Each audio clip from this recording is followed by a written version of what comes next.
what you'd want to do in a setting like this is just start going back to the front and kind of straightening out this BPM. That is, if you're doing dance music, okay? And if I use my scroll wheel to just scroll along to kind of move through and check this grid, and it's looking pretty good. And you sort of get used to the way things are after a while. This here is my loop brace, and I'm starting to get off through here. So let's take a listen. Be something like this right here. Okay, now keep in mind that everything that I just did from behind got changed. So if I undo this, you can see that. Just as a macro level, if I pull one of these transients either way, it kind of screws everything before it. So you lock yourself down using a warp marker. There's one, here's another one.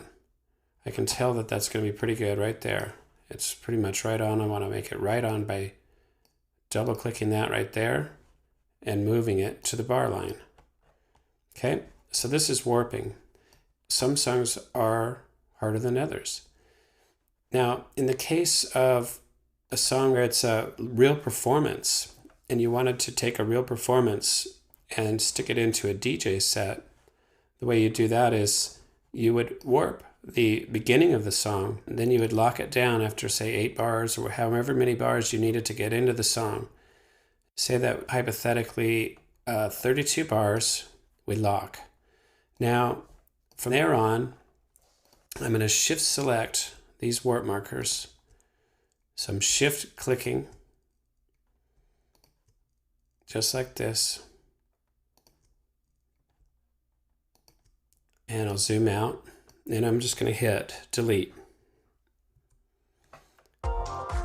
And then at the end of my song, then if I wanted to move it into another song, then I might pin it down in one spot and then regrid it like this. Get it back on. So that's the strategy for utilizing songs that are performed live. And I think that's one of the strengths. I think it's going to really be cool, that kind of music. So there it is. And then I would go all the way out. Okay, so that's a partial warp. Now, this warp menu here, it's a little bit past the scope of what we're doing in this particular tutorial, but in the Live with Live, this is going to be dealt with heavily. All good.